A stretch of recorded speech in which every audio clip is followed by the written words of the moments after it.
இருக்காது. கேது தசை சந்திர புக்தி சஷ்டாஷ்டகமாக இருந்தாலும் கூட சந்திரன் ஓரளவுக்கு இடம் மாற்றங்களை செய்து ஒரு மாதிரியான தொழில்ல ஒரு நல்ல தொழிலையோ வருமானத்துல ஒரு நல்ல விஷயத்த இருக்கிற இடத்த விட்டு தள்ளி கொடுப்பாருமா.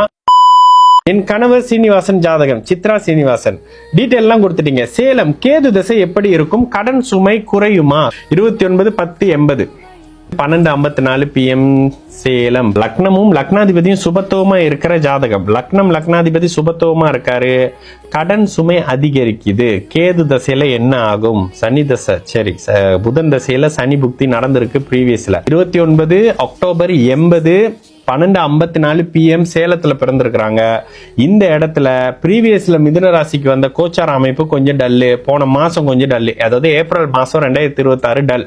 சரி, இந்த இடத்துல கேது தசையில மிகப்பெரிய திருப்பம் வரப்போகுது. கேது ஏன்னா நேரடியான குருவோட தொடர்புல இருக்கிறாரு. ஓகே, இந்த இடத்துல 12 டிகிரி குருவின் தொடர்புல இருந்தாலும் கூட இந்த கேது அப்படியே லக்னாதிபதியும் பிரதிபலிப்பாரு, குருவையும் பிரதிபலிப்பாரு, ஆன்மீகத்தையும் பிரதிபலிப்பாருன்னு சொல்லுவேன்.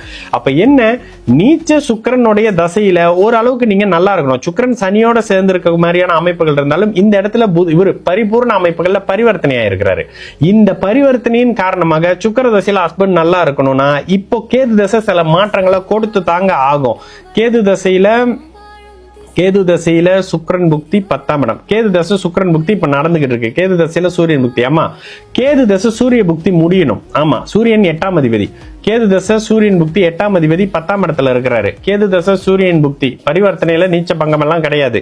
ஆனா இந்த இடத்துல சூரிய புக்தி. ஆமா, தொழில் அமைப்புகள் கொஞ்சம் 2027 கேது தசை சூரிய புக்தி வரைக்கும் தொழில் அமைப்புகள்ல ஒரு நல்ல தன்மை இருக்காது. கேது தசை சந்திர புக்தி சஷ்டாஷ்டகமாக இருந்தாலும் கூட சந்திரன் ஓரளவுக்கு இடம் மாற்றங்களை செய்து ஒரு மாதிரியான தொழில்ல ஒரு நல்ல தொழிலையோ வருமானத்துல ஒரு நல்ல விஷயத்த இருக்கிற இடத்த விட்டு தள்ளி கொடுப்பாருமா.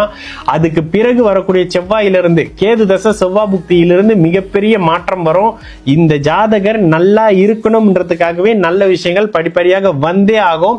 சுக்கிர தசை ரொம்ப நல்லா இருக்குமா, நீச்சமா இருந்தா கூட சுக்கிரன் நல்ல பலனை செஞ்சே தீர்வார்.